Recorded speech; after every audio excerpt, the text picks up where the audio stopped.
వారం రోజుల పాటు జరుగుతుంది. సో చివరి అంకానికి చేరుకున్నా కూడా చాలామంది మెడిటేటర్స్ ఇతర రాష్ట్రాల నుంచి కుప్పలు కుప్పలుగా బస్సుల్లో వస్తూ ఉన్నారు, వాళ్ళ ఓన్ వెహికల్స్లో వస్తూ ఉన్నారు. నేనే షాక్ అయ్యాను. ఇంటర్వ్యూలో చెప్పిన దానికంటే రియాలిటీలో చూస్తే నాకు ఇంకా చాలా గొప్పగా అనిపిస్తుంది. ఎందుకంటే ఎవరికి వాళ్ళు స్వచ్ఛందంగా వాళ్ళ ప్యాక్స్ చేసుకొని ఇక్కడికి వస్తూ ఉన్న వాళ్ళు గేట్ దగ్గర మనకి కొన్ని వందల్లో కనిపిస్తున్నారు, వేలలో క్రౌడ్ పుల్లింగ్ ఇక్కడ మనకు కనిపిస్తుంది.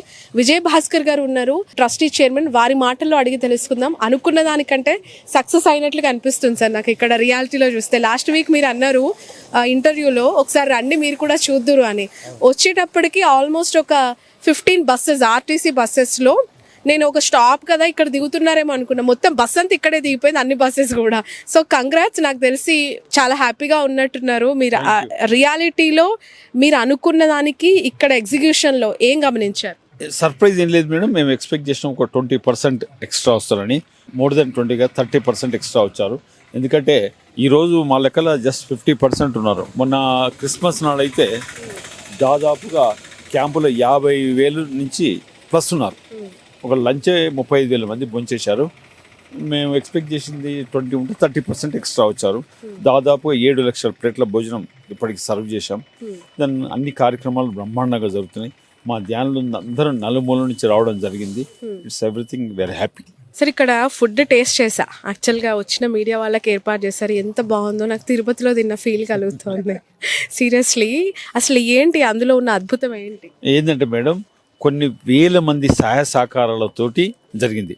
రూపాయి ఇచ్చిన వాడు ఉన్నాడు, 10 రూపాయలు ఇచ్చిన వాడు ఉన్నాడు, 10,000 ఇచ్చిన వాడు ఉన్నాడు. ఇంతమంది కొన్ని వేల మంది సహాయ సహకారాలతోటి ఆ ఫుడ్ తయారైంది. కాబట్టి ఎంతోమంది ధ్యానులు నిష్ఠతోడు చేసి ధ్యానం చేశాను కాబట్టి ఆ ఫుడ్కి అంత టేస్ట్ ఉంది. ఓకే, ఒక వ్యక్తి ఆశయాలు ఆయన దేహం విడిచిన తర్వాత కొనసాగించడం అనేది ఎక్కడో ఆయన ఉన్నప్పుడు ఆయన లేనప్పుడు అనే చర్చ మనకు స్టార్ట్ అవుతుంది. పత్రిజీ దేహం వదిలిన తర్వాత ఇంత గొప్పగా ఇంత ఘనంగా చేయటం అనేది కూడా అప్రిషియేట్ చేయాల్సిన అంశం. సో ఏం గుర్తించారు అప్పటికి ఇప్పటికి వస్తున్న రెస్పాన్స్?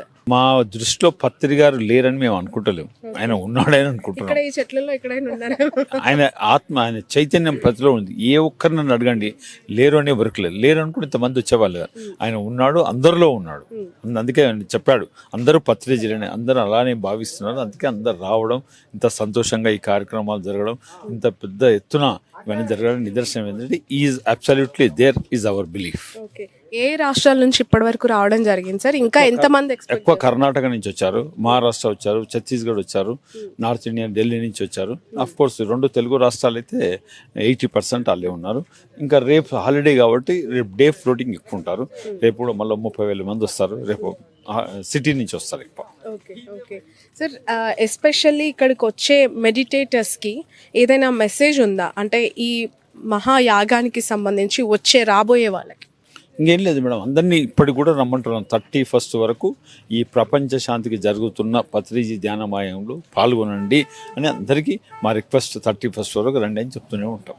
ఓకే, అండ్ ఇక్కడ డే వైజ్గా ఏర్పాటు చేసిన డిఫరెంట్ కైండ్ ఆఫ్ యాక్టివిటీస్ ఏంటి? ఈ చివరి వరకు జరిగే ఇకపైన మిగిలిన రోజుల్లో ఎలాంటి యాక్టివిటీస్ ఉండబోతుంది? ఏముండే మేడం, 11 రోజులు ఒకటి డిజైన్ చేస్తాము. మొత్తం స్టేజ్ ఉదయం 4 గంటలకు స్టేజ్ స్టార్ట్ అవుతుంది, రాత్రి 10 o'clock క్లోజ్ చేస్తాం. It means 18 hours, 1 hour lunch, 17 hours-లో 6 గంటలు ధ్యానం ఉంటుంది.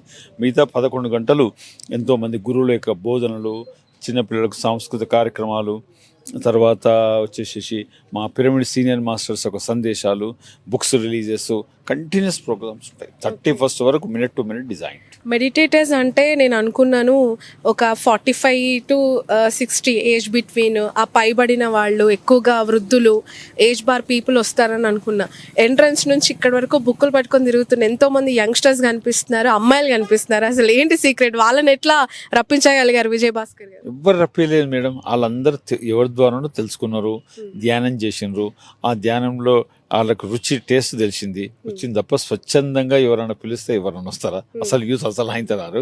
ఎవ్రీబడి ఈజ్ ఎక్స్పీరియన్స్, అందుకే వచ్చారు. వాళ్ళ రెస్పాన్స్ ఎట్లా ఉంది? ఎందుకంటే ఒక దేశం మారాలి అని అంటే యూత్లో ఒక ఆలోచన శక్తి మారాలని అంటే ఖచ్చితంగా అది యువతి యువకులు యంగర్ స్టేజ్ నుంచి స్టార్ట్ కావాలి.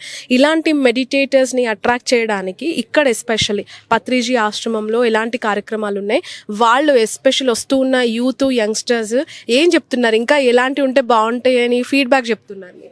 వాళ్ళు ఏమంటారంటే వాళ్ళకు సపరేట్ ఒక స్టేజ్ 1000 కెపాసిటీతో ఒక స్టేజ్ తయారు చేసాం యూత్కి, ఎందుకంటే అలా డిజైనింగ్ వేరు ఉంటుంది కాబట్టి వాళ్ళు ఇంకా బిగ్ వే చేయండి సార్, ఇంకా మోటివేషనల్ స్పీకర్స్ను, ఇంకా గొప్ప గొప్ప ఈ ఫీల్డ్లో ఉన్న సైంటిఫిక్ మాస్టర్స్ను కూడా పిలిచి ఇంకా గ్రాండ్గా చేద్దామని ప్రణాళికలు తయారు చేస్తాం. ఎక్కడెక్కడ నుంచి వచ్చారు సార్ స్పీకర్స్ అవ్వచ్చు, లేదంటే ఇక్కడికి వస్తూ? మోస్ట్లీ హైదరాబాదు అక్కడ ఇండియాని ఎక్కువ మోస్ట్లీ 80% హైదరాబాద్ నుంచి వచ్చారు. థ్యాంక్ యూ సో మచ్ అండి. ఇకపై జరిగే అన్ని కార్యక్రమాలు అద్భుతంగా జరగాలని కోరుకుంటున్నాను.